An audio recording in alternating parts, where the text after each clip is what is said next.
Magandang hapon sa inyong lahat. Ako nga po pala si Binibining Binimian Amy Gilian, ang magtatalakay ngayong hapon ay ito na ang aming itatalakay ngayon ay ang the virtue of justice.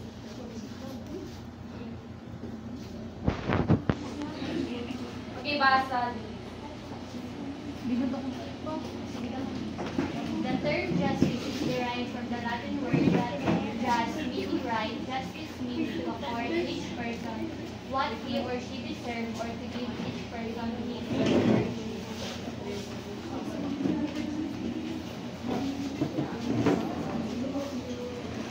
Okay. Ang justice daw is derived from the Latin word meaning right. 'Di ba? Alam naman natin ang justice ito ay ang justice ay katarungan ng isang mamamayan. Okay, basa.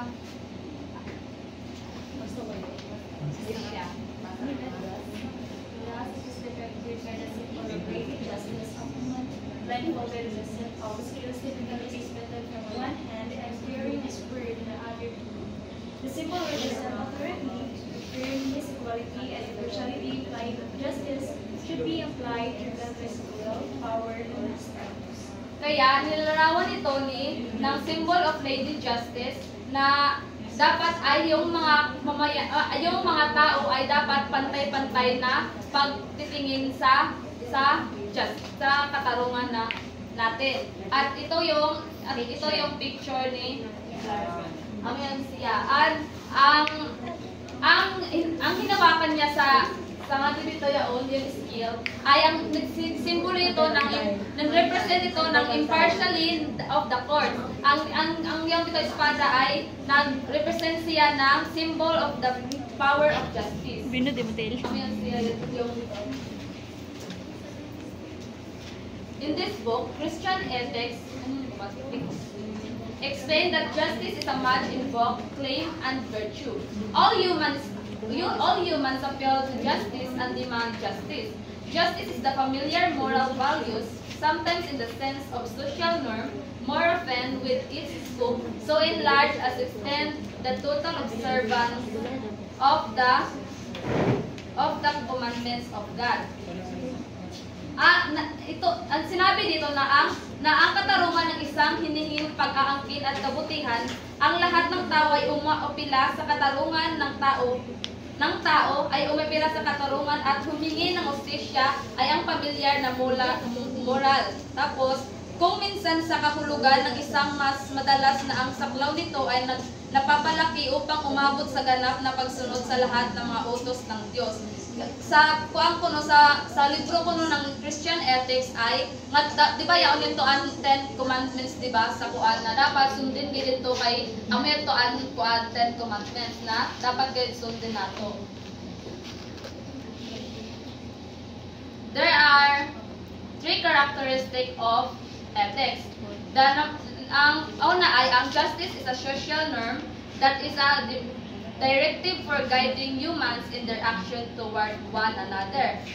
Dito ay kung saan ang social norms ay ang ibig sabihin ng social norms ay ang pamantayan, na kung saan ay nagkakaroon ng guidance sa mga tao na iba't ibang aksyon. Pag sinabi kasi natin justice, ito ay ang pangkalahatan. May ideya pa ba kayo tungkol dito? Sa B is justice is approbative in the sense that judging an action to be just manifest approval of that action.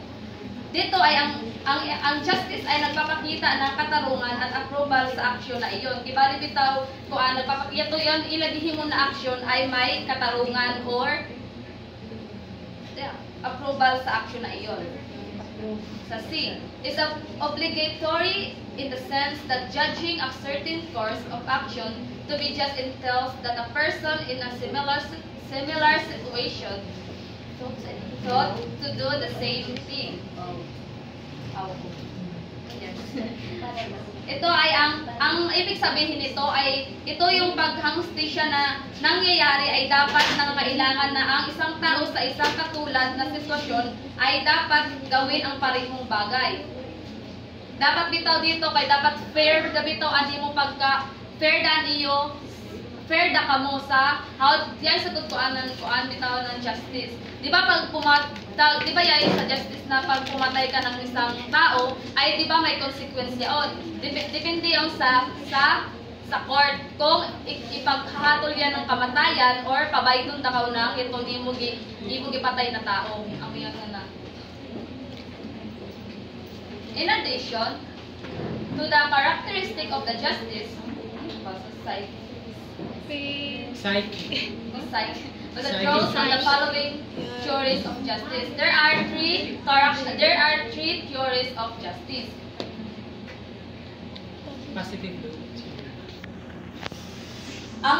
Ang una ay ang positive law theory. Pakibasa binibining Tracy.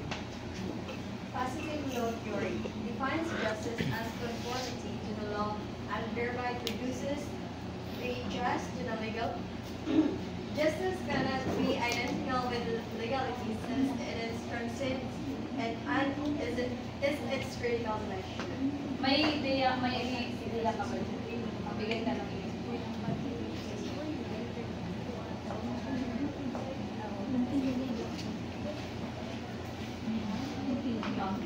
dito sa positive law theory it is the focuses, for example, mag-focus sila sa exact age ng isang tao before na ma-experience nila ang ito na mga utang. Just like, for example, is itong yung bitaw di ba yung siya mag-drive ng motor, di ba? O sa license, di ba? Dapat may age limit kayo diyon. Kung mag-drive ka ng mga kuan bitaw, tricycle, or yun, di ba? May age limit or dapat may imong sa license para maka-drive ka ng yung sakyanan. Ako yun. Sabi, the social defines justice as doing what is useful for the social good. In other words, justice obligates a person to the one promotes the social good. Meron ka bang idea, Miss?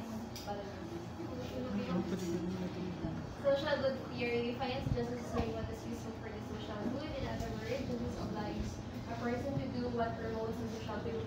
Okay, the social good theory, from the word itself, social good. So, dapat gawin mo yung mga bagay na makakabuti hindi lang para sa iyo, kundi para sa lahat. Social. Pag sinabi natin social, ito yung pangkalahatan. O yung, sabihin na lang natin yung lipunan, exactly or specifically, yung makakabuti sa inyong lipunan. Okay. Maraming salamat. Tama yung sinabi ni Ms. Balmis na ang social good theory, ito yung mga may benepisyo na makukuha ang pangkalahatan. Kaya pag sinabi natin social, ito ay ang pangkalahatan ng ating kundi sa barangay, di ba? Di ba may mga kuan nga to na dapat himuon mo ini para makakuha ka ng benepisyo doon sa kanilang ginawa. Sa C is the natural right theory. Holds that the natural right is the ultimate basis of justice. One has right not primarily because he or she has received them from society, but because his or her nature as a human being confers right upon him or her. Ang pinasikat na mga halimbawa ng natural rights ay sabi sa pahayag ni John Locke ng John Locke ay ang una ay binubuo ng mga karapatan sa buhay, kalayaan at ari-arian. Habang ang huli ay pinabibilangan ng mga karapatan sa buhay, kalayaan at paghahangad ng kaligayahan. Sabi nga dito ay sa natural right theory ay ang kuan nila ang karapatan ng buhay, kalayaan at ari-arian. Pero sa pangalawa yan. At sa pangatlo ay kinabibilangan na ng mga karapatan sa buhay, kalayaan at paghahangad ng kaligayahan. Ibali dito yung pangkalahatan na ngayon. May ideya po ba kayo sa state? May katanungan pa ba kayo tungkol dito? Kung wala na kayong katanungan ay dito lang ang report ko.